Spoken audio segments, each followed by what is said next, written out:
Hello and welcome back to another episode of the Abundantly Successful Show, the show for conscious entrepreneurs who have the deep desire to turn the passion into a successful and thriving business, all while making a huge impact in the world.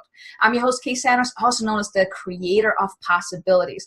And today we have another fun interview, or fun topic that we're going to be talking about, which is living an abundant life through monetizing your divine genius. I mean, how cool is that, right? And our guest expert today is Chris Miles. He is the cash flow expert and anti-financial advisor. Also, great title, right? So without further ado, let me introduce you to Chris. Hello, Chris. Thanks for being here. Great to have you. It's such an honor, Kay. Thanks. Oh, no, definitely looking forward to picking your brain. But before we dive into the content, why don't you share with us a little bit like who you are, what you do, and my most favorite question, why you do what you do. Yeah. So what I do is my company's Money Ripples, which is creating a ripple effect of freedom and prosperity through people's lives and throughout generations of time, right? So I'm all about creating freedom and prosperity in people's lives. And, I started out, I actually live here in Utah 9 months out of the year in the U.S. And then the other 3 months I go anywhere warmer. So nice. I snowbird each winter and take my wife and a few of my kids. 2 of my 8 kids usually go with me. And we got 8 between the 2 of us. We're a blended family. So we're like the Brady Bunch, if you remember them. But we had to fire Alice because there wasn't enough room for Alice, Nice. So that's keeping you busy too, huh?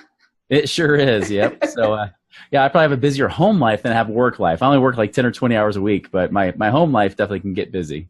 Oh, wow. So, we'll definitely got to talk about that too. But, why do you do what you do? I mean, that's really the one question I like to ask, a lot is like, because I think the why is really what determines everything. So what's your big why? Why do you do what you do?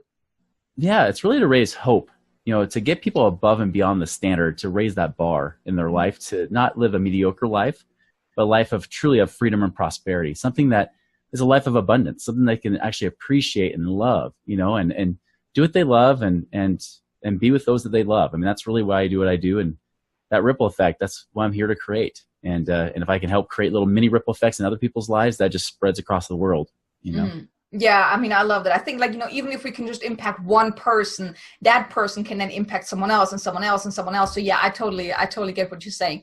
But let's kind of talk about, in the title, it says divine genius. So let's start with that. Like, what exactly does that mean? What is a divine genius? You bet. So divine genius is really like, you've heard people talk about zone of genius and things like that, but it's really about taking your God-given gifts, like taking the gifts that you have and use them to bless other people's lives, right? Like, how do we take the best of who we are, our passions, our strengths, our talents, and all of our abilities, and express it in a way that blesses them? And of course, the natural law is that dollars follow value, right? And so when we talk about monetizing that divine genius, is because the easiest way to create more money is to create value. And that the natural exchange of value is through money. And so be able to do that. And you may not get paid for it. I mean, there's ways you can use your divine genius in all roles of your life, in ways that you get paid and ways that you don't. Mm-hmm. I mean, have you ever, noticed anyone that actually resists finding out their genius and actually making money with what they love? Because that's one of the things that, like I work a lot with the Lightworks, the conscious entrepreneurs.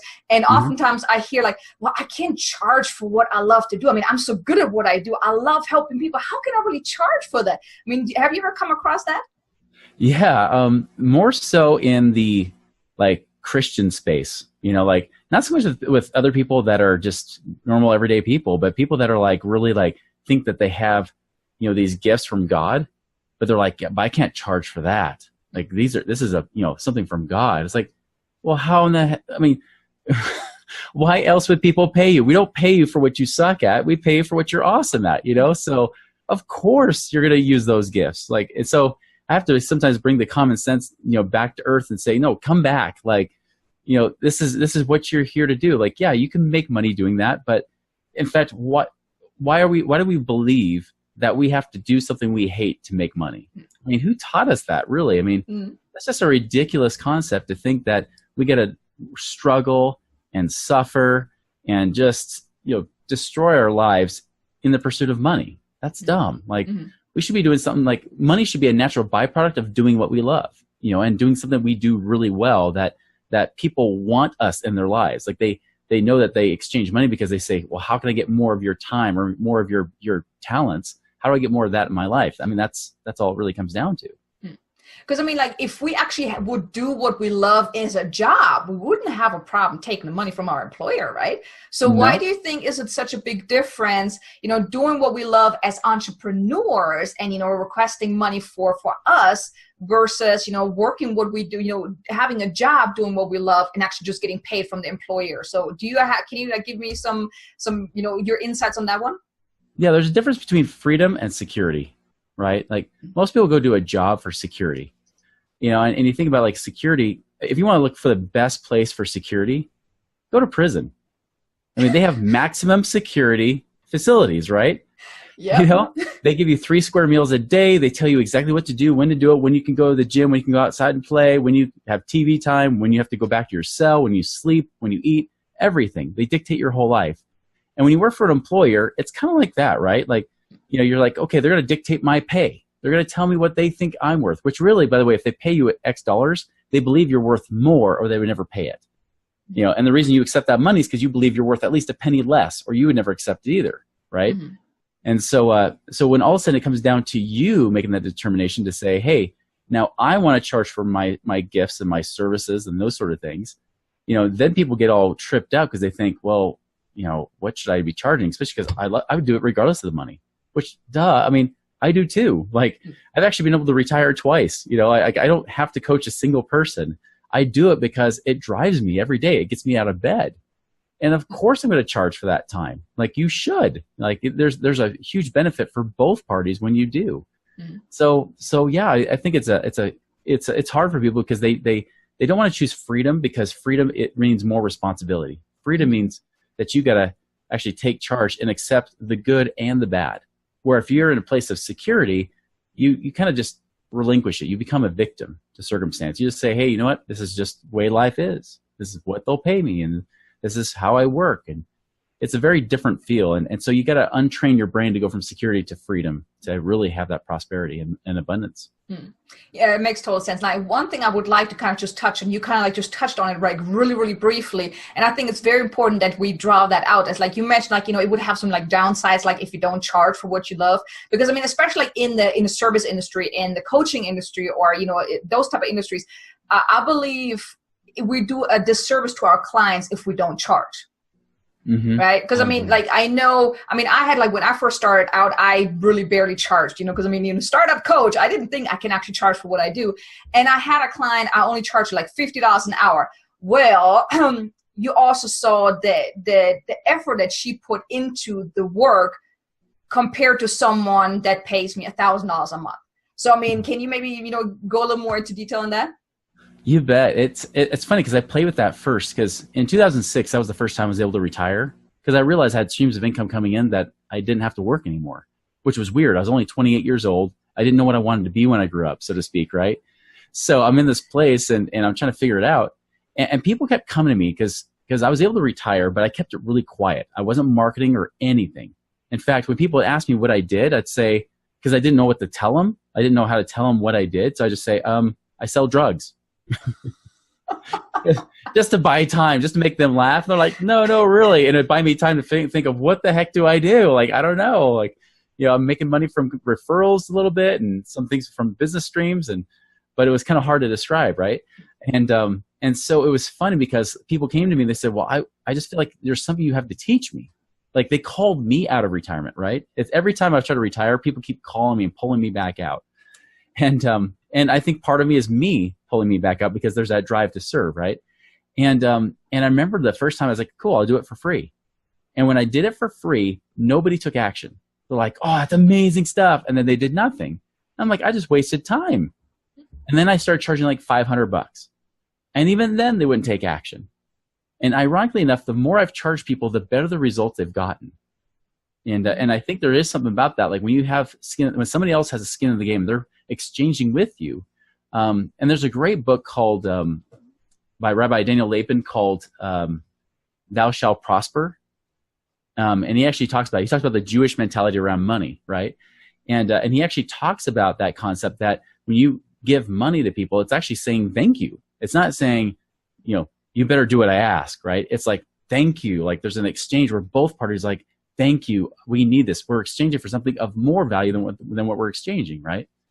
And so I think there's something that he said that, you know, when you get people to pay, it does them a huge service, because now they're like, I'm committed. I'm going to make this work. And they typically do. And I'm not saying charge, you know, $100,000 or $1 million or something like that, but charge what you feel like is just right for your market, and also for what's good for your time too. Yeah, I love it. And I mean, you know, it is really true that, you know, the more you pay, I mean, I know whenever I paid a coach like over $1,000, oh, I did the work, because I'm like, hey, that's a lot of money. Every time I hit that payment button, you know, I had that flinch, like, oh, that hurt. But then I actually did the work, and I got a lot more out of it than if I worked with someone where it wasn't as painful, you know. So, you know, I like that you explained that. But let's talk, you know, let's go back to, you know, divine genius. I mean, how can we really figure out what are our, you know, I like to call them divine gifts, you know, but how can we really find out what are our divine, you know, genius, you know, and how can we really, you know, figure out, you know, what to do with that? Yeah, the genius is made up of really three main components. It's your gifts, your passions, and your values, right? I mean, gifts like your talents and things like that. What are your strengths? You know, and we can talk about that a little bit too. Passions is huge, because I've noticed that when I'm passionate about something, my gifts amplify and they grow faster. Like when I did ballroom dancing, a lot of people don't know this, but I was one of the nation's top amateur ballroom dancers in the U.S. And, interesting. Now this was almost 20 years ago, about, you know, 30 pounds ago, right? Okay. But still, like, I was one of the top dancers. And it's funny because I started dancing when I was 18, but I was competing against people that danced since they were like 3 or 4, right? Like the kids you see on these talent shows. I was dancing against guys like, you know, men and women like them. And the reason I was able to catch up so quickly within really about 4 years of training is because I wasn't afraid to teach. Like, I loved it. And like, I had so much fun doing it, where for them, it became like a job. For me, it became fun, right? And part of those gifts, and that's where it comes back around to gifts, is like those amplify the gifts more, right? Gifts, I mean, ways to find those, it's a lot of times you look for common threads in your life. One of the easiest exercises to have people do is poll people. Like, just ask people, like the people that, not just people who are closest to you, like family and friends, but even people that are acquaintances that maybe have had a first impression about you. Just ask them, it's like, hey, what are like 3 or 4 things you notice about me that makes me unique? And it's funny because, like, when they tell you what it is, they're basically telling you why they want to pay you money. You know? Interesting. Because like a lot of times people come up with some of the same stuff. And I've noticed that people have known me my whole life compared to people that only knew me for a few months. So they often said the very same things, because your genius is already in you. It's already there. You just have to uncover it and then figure out how to amplify it, how to like keep focusing and putting intention towards it. Right. So like for me, a teacher was a big one. And it wasn't just being a teacher, because there's lots of teachers, right? But it was how I taught. Like, they're like, you kind of bring it down to this common sense level, or, you know, you really got to use multimedia to kind of share and show things and things like that. And, you know, and just little clues they brought in helped it, you know, just that one little aspect come out, you know. And so looking for those gifts, there's also great tools such as things like, you know, Strengths Finder is out there. You know, if you've heard of Strengths Finder, there's Kolbe. I've used Kolbe, like KOLBE.com. They've got a really good test, similar to DISC. If you guys have taken the DISC profile, that you can go to Tony Robbins' site and take that one for free too. But they all create clues. I mean, my wife and I, even when we did this training, we even talked about like human design, which is a certain type of process that's out there that talks about some unique ways of doing things too. So I look for all of it. Myers-Briggs. I look at personality stuff, right? Like everything that makes you unique. Like one thing I learned from the Myers-Briggs is that, you know, I have the same profile as Walt Disney. You know, I am the ENTP, which is the inventor. So you're always trying to build the better mousetrap. And that's funny because even with ballroom dancing as well as in business, it was always like tweaking stuff, like perfecting and, you know, and messing things up and then, you know, messing it up and then doing it again and keep experimenting until you finally create this work of art, right? And that's kind of how I've built my process. Like, you're more of an innovator, you know, where some people aren't the innovator. They've got other gifts too. I've noticed, now here's a bonus. Some people, when it comes to their gifts, sometimes they have a hard time seeing them, right? And I'm sure you've seen this too, Kay, right? Mm-hmm. Where they're like, I don't know what my gifts are. I don't know if I have any gifts. Yeah. I was like, all right, well, what do you think you stink at? That's a good one. Like for example, like, oh, like what are your weaknesses? And they're like, someone will say, oh, I'm so stubborn. I'm like, cool. Well, the flip side of the coin of a weakness is a strength. So if you're stubborn, that could also be determination, right?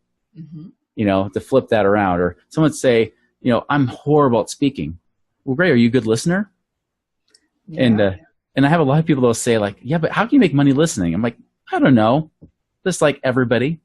If you're a coach, if you're a consultant of any kinds, you're a counselor. I mean, there's lots of ways to make money listening, even in sales.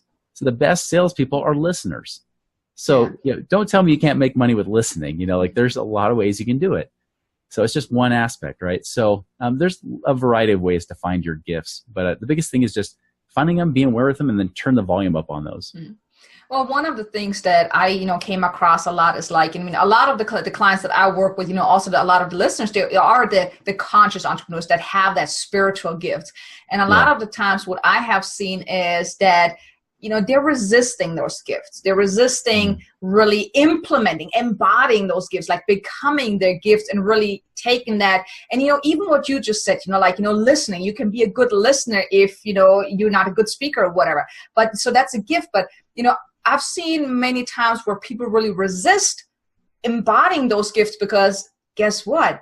Then there's a possibility you could become successful. I don't know. Wow. Have you ever experienced that? Yeah. So if like for me, like when I started on this journey of really discovering my own gifts, this was back in 2008 and it was kind of new. And it's funny because like in business up to that point, like I kind of struggled different times, even though I had retired, right? Like I really struggled on attracting a lot of people, right? It was always one-to-one. And I guess if you were to describe even my early days in business, I was pretty vanilla. Like, what do you mean? I don't have a vanilla personality, but I was trying to imitate successful people. You know how everybody says you got to imitate successful people and just do what they do. That's bull. That doesn't work. Like you can't imitate people because you're not them. You can't be them. Mm-hmm. And I learned that for myself is like, oh, I got to be me, which is unique. Like, I'm the weird guy that had 6 wisdom teeth, now only 5 wisdom teeth. I'm the guy that, quotes random movie lines or TV shows and weird quotes that just come out of me like it's a conversation, right? Like I'm that weird person, and letting that personality and those gifts come out is exactly what get people to endear to you, especially when you stop caring about getting people like you. That was one of my biggest challenges, by the way, was that. And I remember this is in 2009. I was just starting to discover some of these things. And I got a meeting with some corporate executives. And these guys owned a company. It was like $1 billion company. And somebody got me a connection and said, hey, I got you a nice little 20-minute meeting with 2 of these partners. And I thought, cool, because I was going to talk to them about, personal development stuff and maybe integrating that into their network marketing company that's, again, they got millions of people in it. And I remember sitting out on the couch and my palms just started sweating like crazy. And I started realizing, like, what the heck am I doing here? Who am I to like show up and talk to these guys about what I can offer, right? And in that same moment, a voice also came to me too, that voice that we always have to listen to, that whisper, right? That said, you know who you are. Yes, they're amazing, but you have your gifts too. They're incredible, but you are as well. Go and exchange with your brothers. And then finally I started to relax. The palm sweat stopped a little bit, and they took me up, eventually they called me up to go up their Willy Wonka elevator up to their floor and stuff like that. And we had a great meeting, had a great time. And in fact, that 20 minutes turned into over 45 minutes, and I learned great things and I know they did too. So, that's the cool thing is that power, that personal power you can receive when you step into that genius, when you step into that understanding that they have their genius and so do you, and just go and exchange with people. And it's so much of a cooler world when people do that. They're just willing to step into that role, or step into those gifts and those passions. And I believe then you're also uniquely yourself. I know for me, like, people that always talked about, the way I talk very fast. I'm German. I stumble over my words.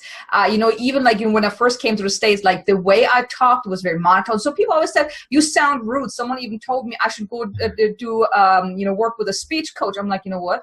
No. Because you know what? That's what makes me me. And I want people to like me for who I am, not for who they think I am because I'm faking who I am. Right? Exactly. So I think, a lot of entrepreneurs, like especially in the beginning stages, they do, so, quote unquote, model those successful entrepreneurs and be more like them. But then they're really, shadowing who they are really. And I mean, that's really what sells. You being yourself is what sells, is what gets people attracted to you. I don't want people to work with me just because, they perceive me as this super successful coach and, this person that I model. I want them to work with me for who I am. And I think that's like really, really important by stepping into your gifts. Now, how can really, like, once you really, uncovered your divine gifts and you say, you know what, I am going to embody those. I mean, how is that going to affect your business, the impact that you can have in the world and, also the success that you can have for yourself? Yeah, it's everything. I mean, like I said, people pay you for your gifts, not your weaknesses, right? Mm-hmm. They want to pay you for your genius. I want to pay people for their genius, right? I mean, if you can imagine a world where everybody would exchange their geniuses and do those things and stay in their lane, it's incredible what you can create. And by the way, when I say genius, there's a difference between your divine genius and your roles, right? And this even includes businesses too. Because sometimes people think like, oh, well, my mission in life is this business. Like, no, it's not. You're much bigger than that. You're much bigger than that. Your mission in life, your divine genius, will apply to every single role that you play in your life, whether it's as a mother or a daughter or a friend or a neighbor or a business owner or whatever it might be, right? Like all these things has to do with who you are and how you show up in every aspect. In fact, the best way to practice your divine genius is to practice it even outside of your business. Just be you and be that best version of you possible. And so how does that show up in business is that as you practice that, it becomes second nature. You just start to show up that way. And when you start to show up that way, people will see it. They'll catch on. They'll say, I don't know, there's just something about you that I feel like I need you in my life. I need whatever you have. I mean, I was shocked. Like, and there's different ways to market too. I mean, there's different voices that you can use. And when I say voices, I mean like some people are better with video, mm-hmm. while other people are better with audio, and other people are better with writing or with the written word, right? And you got to find kind of like what's your little thing that attracts people. Are you more charismatic where people are sucked into your videos? Because if not, maybe that's not your thing. Because I remember people tell me, you got to do YouTube videos. Like, yeah, but I don't really care to. Like that's not my thing, Now my wife loves videos. She'll do Facebook Lives and do all that kind of stuff, and people are sucked in. Mm-hmm. She's got that kind of charisma type of character. But for me, like I do podcasts. Like people hear my voice and they trust it. Like I can't tell you how many times people have like messaged me or called up and said, hey, I don't even know what you do. I just feel like I need to hire you. Well, that's a good way of marketing. Yeah, I know. That's why I actually started focusing on that. I realized because they're like, yeah, I heard your podcast show. Like I have a show called the Chris Miles Money Show. They're like, I heard your show and I just felt like I needed to reach out to you. And they're like, what do you offer? and I'm like, all right, well, that's random. Let's see what the heck you need, I guess, because it may not be me. It might be somebody else, but at least I could connect you to somebody, right? But that's kind of what showed up is that as I started to find that, I was like, oh, my voice is the thing that catches people. It's not so much my writing, not so much like blog posts or Facebook posts, even though I get decent stuff with that too. But for me, it's been the voice, mm-hmm. This is the voice. No, I'm just kidding. Well, just let me tell you, you're still doing very good on video too. Well, thanks. You gotta make sure you don't stink at all of them, right? But yeah. But one thing, like at least that's how it happened for me was like initially it was the same thing. I should do more video. I'm like, I don't want to. I think for me it was more like the fear of actually talking in front of people, the whole public speaking. But now, like for me, things have shifted. So now I actually enjoy videos. So I actually looked at videos like whenever I record myself and then I watch it, I'm like, that's pretty awesome. So I'm actually listening to myself. So I think that says something, right? Yeah. Usually I never listen to my own stuff, but sometimes I do. And I'm like, hey, you know what? That's actually pretty awesome what I said. So I think, you also shift as you grow in your business. I think the way you share your content might also change. And I think, one thing that I like to talk about is like, you want to do something that is in alignment with who you are, not so much like, well, this person is doing a podcast, so I should do that too. Or this person's doing video, I should do that too. But if it doesn't really feel right, I'm still going to just make it happen. I just, push through the pain. And I believe you really got to find the voice that matches who you are within, that is really in alignment with you. Because like what you mentioned, like with your wife, she has that, what do you call it, charisma? And you want to be able, I think in order to draw people in, you need to have that, and you need to use that outlet that really draws people in. I mean, you got someone off of your podcast that just reached out to you. It's because you had that. So you did something that was in alignment with who you are, rather than, well, I think I need to do that because that's what everyone else does, right? Yeah. It's about, really, it is about all about alignment. It's aligning with who you are, working the way that you want to work, not how somebody tells you to. Like I had people telling me to do events like every single month, right? They're like, you got to get that lead flow, that funnel going. So every month do an event. And I remember that year they told me that I'd already done 6 and burned out. Plus I was going through a divorce, which is not fun, right? No. And so that's another aspect of burnout too. And so I remember going through that divorce, I rechecked everything because I ended up going from like 50 plus hours a week of work down to 5 because that's all I can manage. Oh boy. I just managed my clients and that was it. And I was like, wait, my business is still here. I'm not dead. My income dropped definitely, but not by a 10th, like my work hours did. And so I rebuilt and it's like, you know what? I'm not going to do, 6 events. I'm not even going to do 12 like I recommend. I'm going to do 3. And I made more money that year than ever.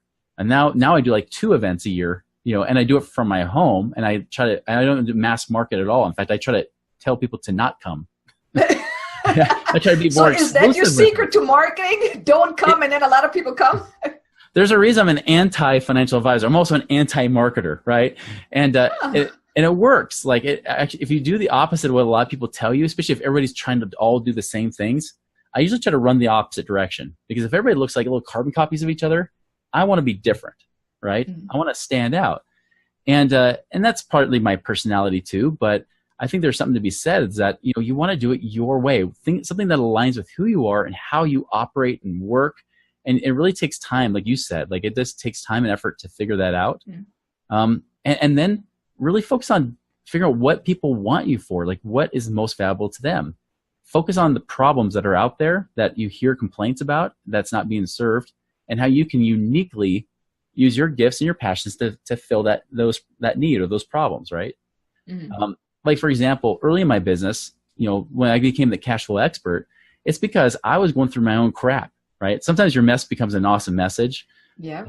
I went from millionaire to upside down millionaire, and I was negative $16,000 each month. So I was in the hole $16,000 where I had to figure out how to fill in that gap. I had no money, no savings left, no credit available, and I was avoiding bankruptcy. So I couldn't just wipe the slate clean. I was trying not to do any bankruptcy, right? Which I successfully did. And I was supposed to be teaching people how to get out of the rat race, which felt like I was out of integrity. So I changed my message. Instead of telling people how to get out of the rat race because I was back in it, I started saying, because people come to me and this is during the recession, right? And so people would say, I wish I could pay you. I just can't find the money. And I'm thinking in the back of my head is, my situation is worse than yours. I bet you I could find the money if I were in your shoes. So I told people, if I can help you find the money, would you pay me? They said, well, yeah. Like, great.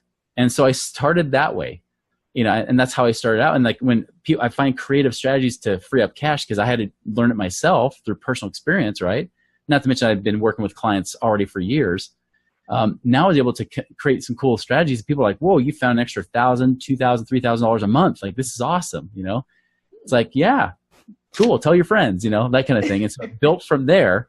And then eventually as I got out of the rat race, then I was like, cool, now I teach people how to do that again. And so like you said, like things can evolve and change over time. Not just your methods, but also your message too. Even though my message still has an underlying theme, which is around freedom and prosperity, still the way I go about teaching it and doing it, and then even the unique market that I focus on specifically, that I call out subconsciously, so that those people reach out to me and say, I don't know why I'm even talking to you, but I feel like you're the guy for me. And then they're the perfect client, right? I don't even have to sell them because already it's like, yeah, you're exactly who I serve, because I consciously and subconsciously attracted those people.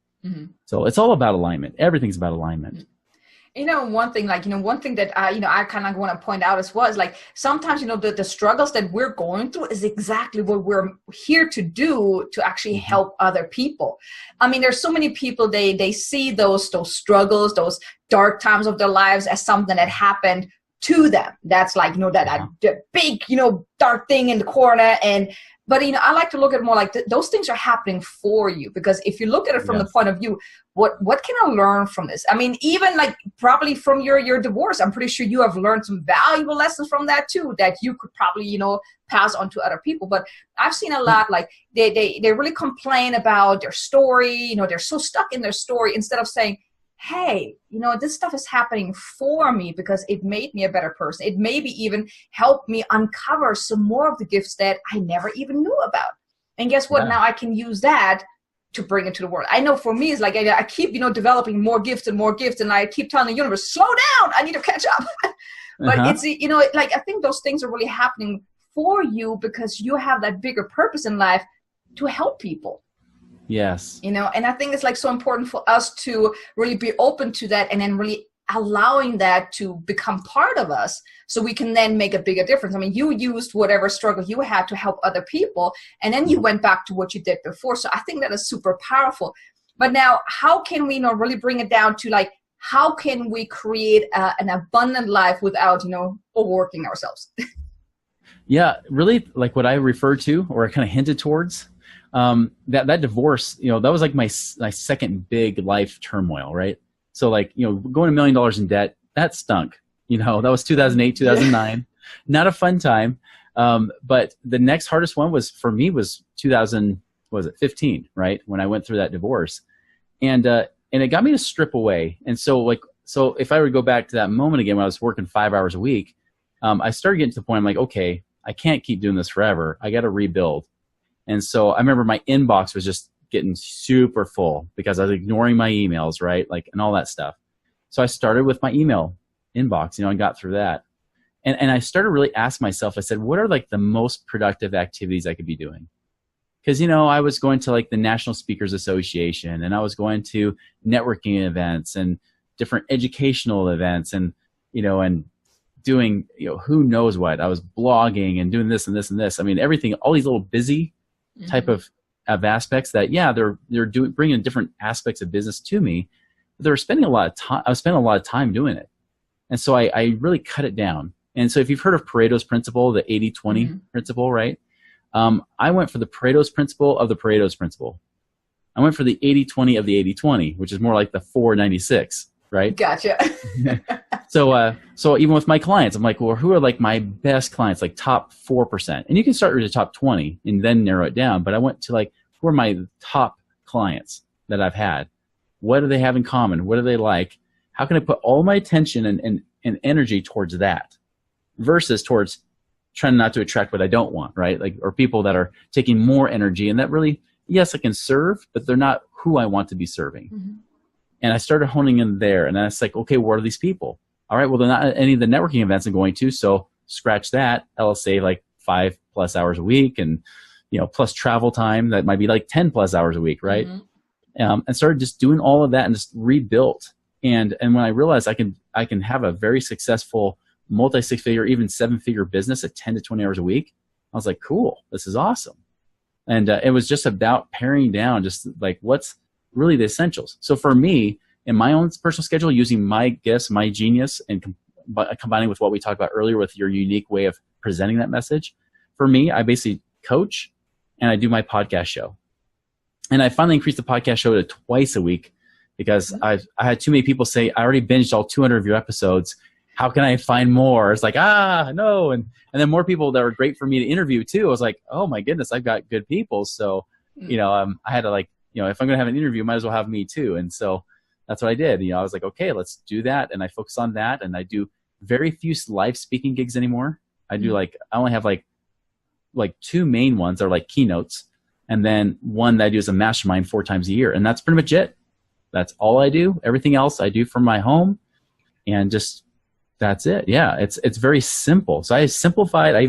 Eventually my VA had to quit, plus she had her own business she wanted to do anyways, but she was down to like 4 or 5 hours a week, herself. So wow, I want your business model.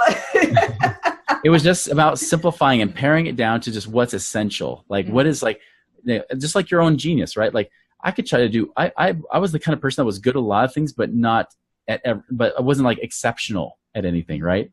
But now I use that gift because I can do lots of things, but I now leverage other people. So I have like in the financial world, right? Like I could sell all kinds of different financial products, but I don't. Like I'm like, nope, I'm doing the strategist role because I can see the big picture and I would do that really, really well, uniquely that other people can't. CPAs, let the accountants do their thing, let the attorneys do their thing and all that kind of stuff, investment people, whatever. I farm it out to them and that keeps my life simple too because now I'm leveraging their genius and I'm staying in my lane and I let people pay me for that. So basically simplify and focus on those income producing activities instead of the busy work. Exactly. If you were to pare it down in like from 5 minutes down to 5 seconds. Yep. Well, I think, it's just like, really, pointing that I was good. I mean, how many people are really, even like the audience that are listening, I mean, how many of you are actually spending hours writing blog posts, going on shows, doing this and that, and, working on your website. And, exactly. I mean, there's so many things that, people just do to stay busy. So they're looking like, oh my God, they are so busy, but are they actually productive? Right? And I mean, if you are in business, you kind of got to make money. You kind of got to, have clients, right? So if your calendar is full with all this busy work, where do you fit in those clients that actually could, help you, downscale your business like you did? Like not downscale from the amount, but just, have more like more freedom in your life and more abundant life because you work less, but higher price, I'm guessing, right? Yep, exactly. And actually my prices have even lowered in the last few years. Okay, so, you really have an interesting model. I think I need to talk to you. Again, anti, right? Yeah, true. Yeah. but again, I'm about efficiency, right? So I also pared down my time with those clients too. So I found ways to cut down costs and cut down my time so that we're both happy, and they get results faster, which is always a good thing, right?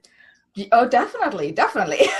Yeah. I'll tell you, like what you mentioned, like sparked something for me, which is, I think the key is, even if you're starting out, because when you're starting out, nobody knows what you do, right? For me, I've been doing this now for years and over time, people follow you and you build relationships over years and to the point where they finally say, I've been following you for 4 or 5 years. Now I'm reaching out, right? And now I feel I'm ready for you.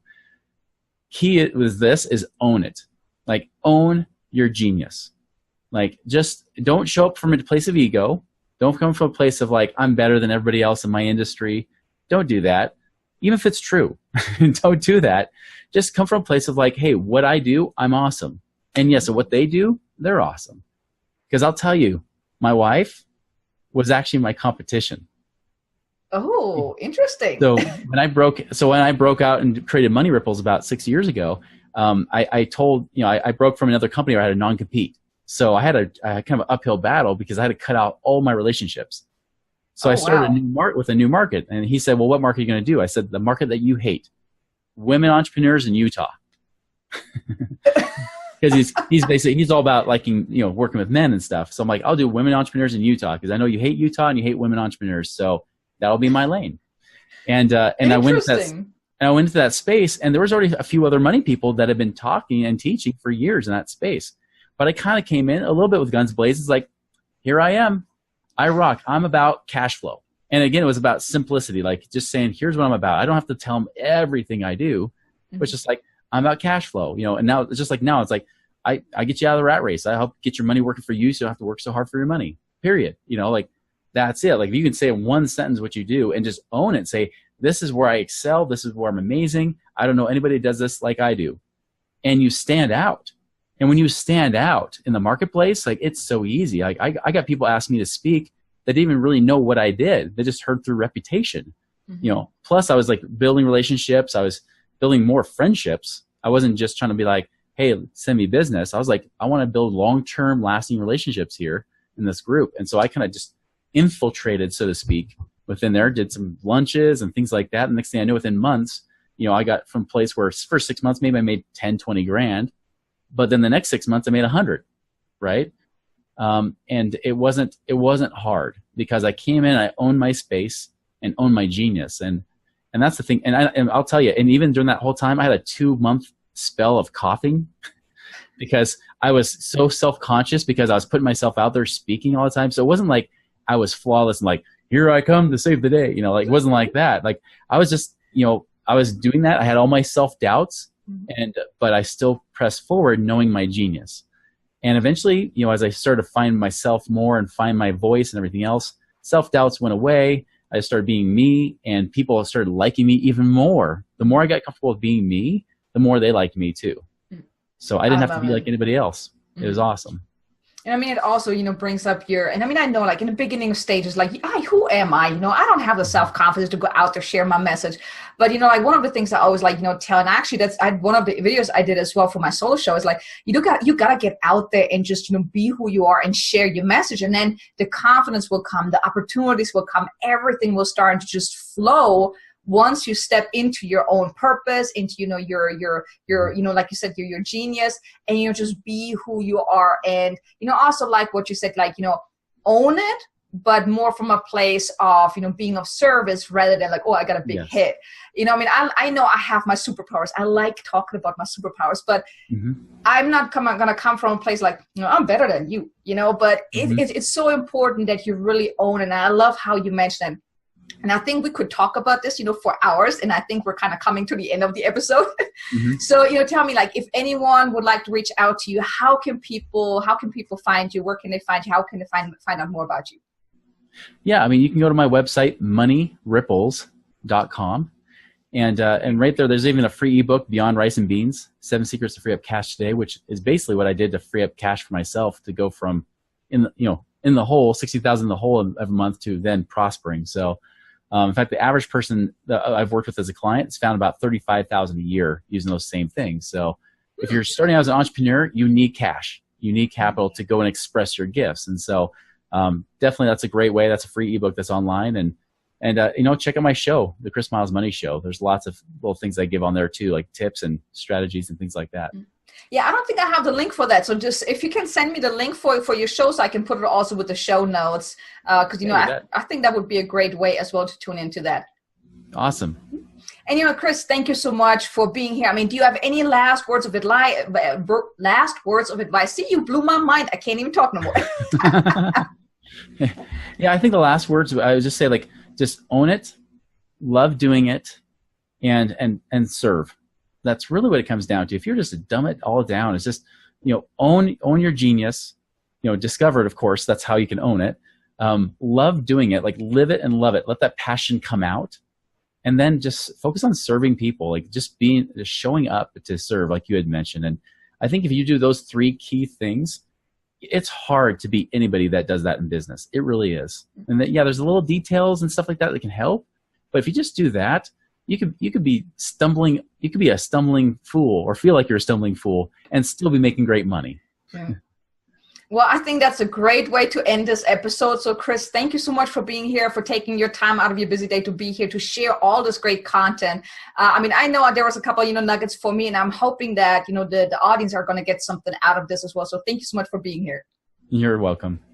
And I also want to thank you again, for being here, for, sticking with us, for tuning into these episodes. I really hope you got a lot of value out of it. I mean, just like Chris mentioned, just, own your gifts, find out your gifts. Don't be afraid to really embody your gifts. Yes, it might be a little scary at first, but, you owe it to yourself. You owe it to all these people you're meant to serve, to really not only uncover what your true gifts are, but also embody it and, just use them, apply them, share it with the world. So with that said, thank you so much for being here. Make sure to, check out the other shows and the show notes at, abundantly-successful.com.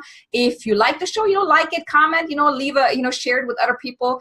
And, thank you so much for being here again. And I hope you have an abundantly and successful day.